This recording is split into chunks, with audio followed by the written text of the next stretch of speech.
All right, so today we're looking at adding and subtracting fractions, and pretty much all of this is going to go back to all the other definitions that we've looked at. So when we were defining addition and subtraction previously, we were looking at taking steps one way or another. But what size step did we take? So if I have 3 plus 2, we define that to mean I'm going to start at 3 and take 2 steps. And we know that that's going to land us at 5.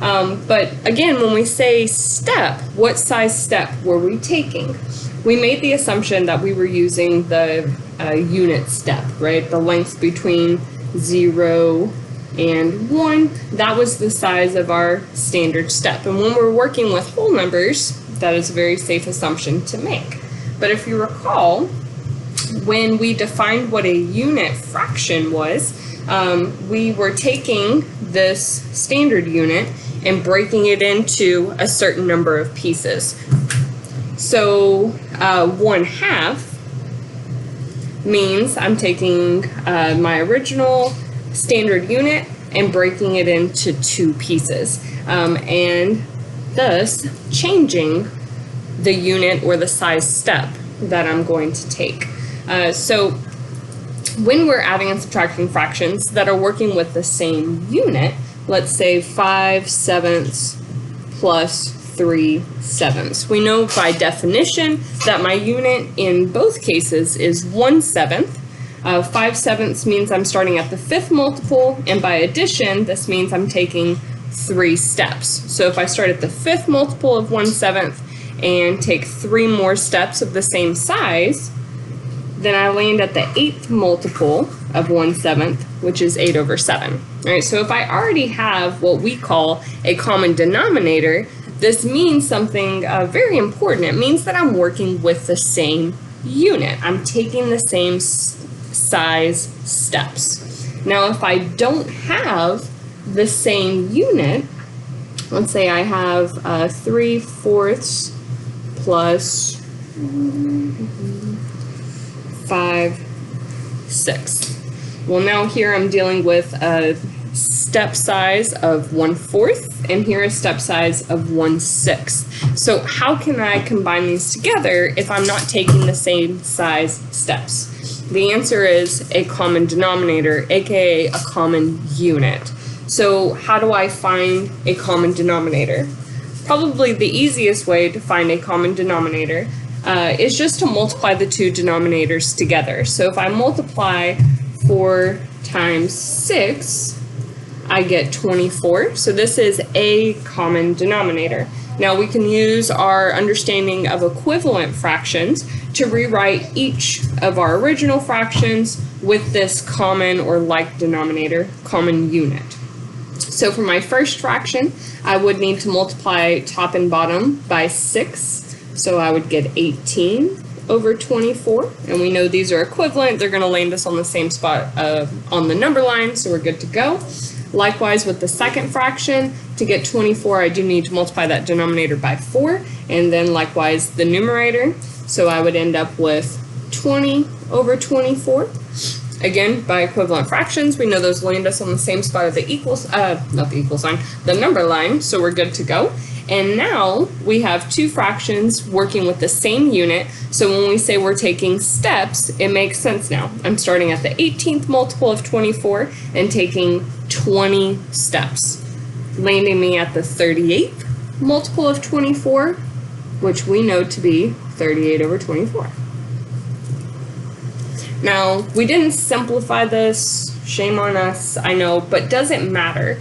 We could simplify this. I know the top and bottom are both divisible by 2, so I could rewrite an equivalent fraction to 38/24, which is 19/12. And now this is in its simplest form. It is prettier, but again, by equivalent fractions, we know these 2 represent the same number, so is it truly necessary? Really no, when we're dealing with just numerical expressions. There is a time in later courses when students really start looking at algebra and simplifying rational expressions and things like that, where a least common denominator will make calculations a lot easier. So let's look at a little bit of scaffolding here, preparing our elementary students to be fine mathematicians. So when would be an example of a time where a least common denominator would be helpful? So let's say that I have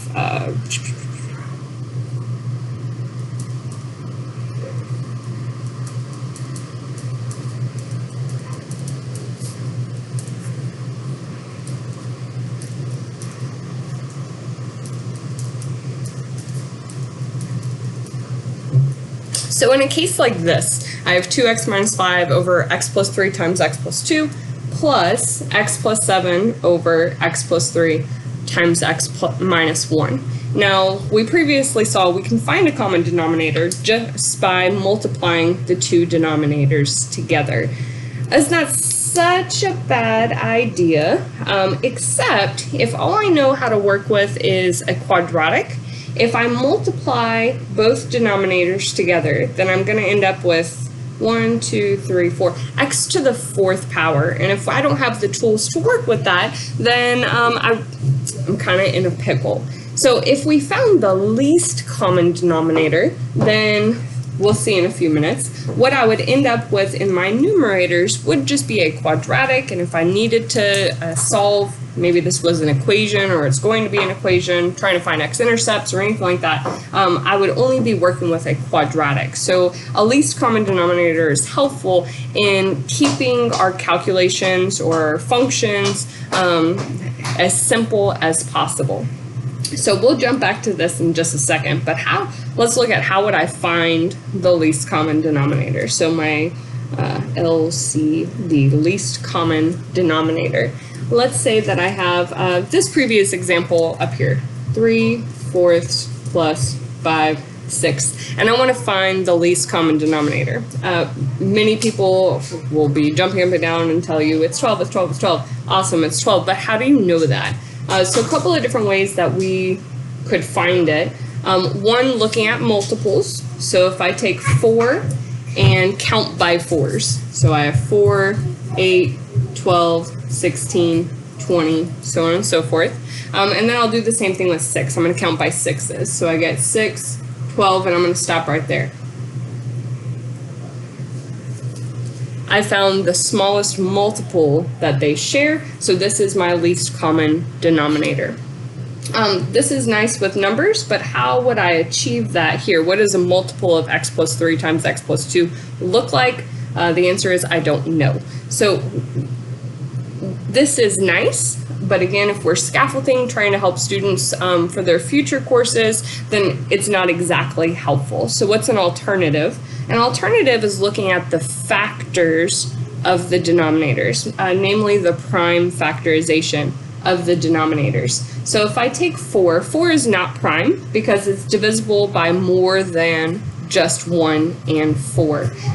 So I'm going to break it down into its prime factorization. So 4 is equal to 2 times 2. 2 is prime and 2 is prime. So this is the prime factorization of 4. And likewise, I'll do the prime factorization of 6, which is 2 times 3.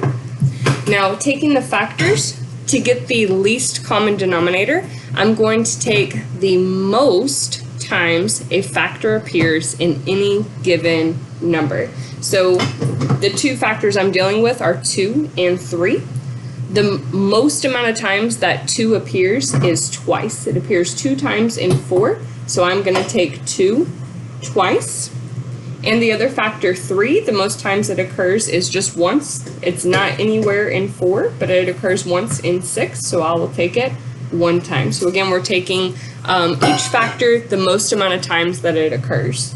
And so I have them all, and 2 times 2 times 3 is equal to 12. So there we go. Looking at it from the factor standpoint. So I know that my least common denominator is 12.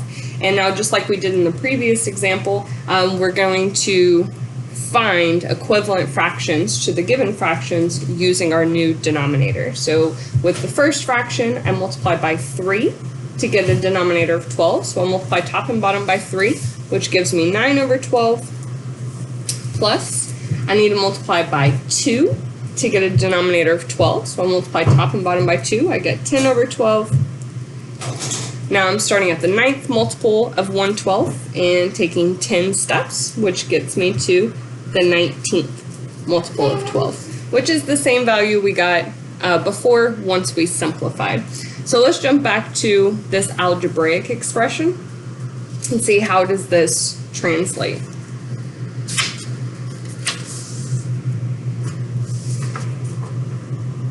So I have 2x minus 5 over x plus 3 times x plus 2 plus x plus 7 over x plus 3 times x minus 1. Now my denominators are already in factored form, so I don't need to find the factored form of them, but we'll use the factored form to find the least common denominator. So with my first denominator, I have factors of x plus 3 and x plus 2. And with the second denominator, I have factors of x plus 3 and x minus 1. So I'm looking at 3 different factors. I have x plus 3, x plus 2, and x minus 1. So just like we did with the 4 and the 6, I'm going to take the most amount of times each factor occurs. So I'll start with x plus 3. In the first denominator, it occurs once. In the second denominator, it occurs once. So the most amount of times it occurs is 1 time. I'll take x plus 3, 1 time. And then x plus 2, in the first denominator it occurs once. Second denominator doesn't occur at all, so the most amount of times it occurs is once, so I'll take it 1 time. And my last factor is x minus 1. It doesn't occur at all in the first denominator, and only once in the second denominator, so the most amount of times it occurs is 1 time, so I get x minus 1. So here is our least common denominator for this algebraic expression. Now, since my denominators are already in factored form, I have x plus 3 and x plus 2. What am I missing for my least common denominator? And it's x minus 1. So I know I need to multiply top and bottom by x minus 1. So I'll take the first fraction, multiply the top by x minus 1, and I'll multiply the bottom by x minus 1, so I get x plus 3, x plus 2, and x minus 1, plus, looking at the second denominator, it has the x plus 3 and the x minus 1, but it's missing the x plus 2, so I know I need to multiply top and bottom by x plus 2. So I have x plus 7 times x plus 2 over my least common denominator, which is x plus 3, x plus 2, and x minus 1. Now, there definitely is more to this problem to actually combine them together. We do have a least common denominator now, so I can just add the tops.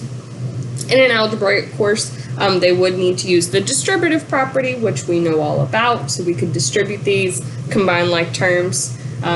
Let's go ahead and do it. So let's go ahead and distribute. We know by the distributive property, 2x minus 5 times x minus 1 means 2x times x minus 1 and negative 5 times x minus 1, which is going to give us, if you simplify, 2x squared minus 7x plus 5.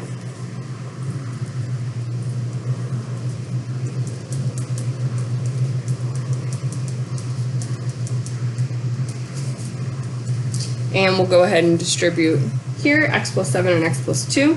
I'll get x squared plus 9x plus 14, again by the distributive property and combining like terms.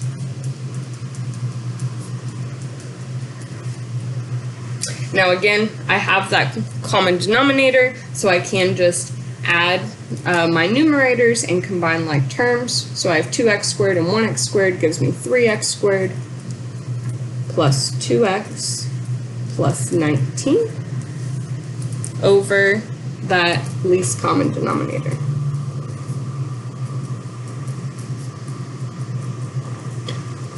And there we go. We combined the two algebraic expressions.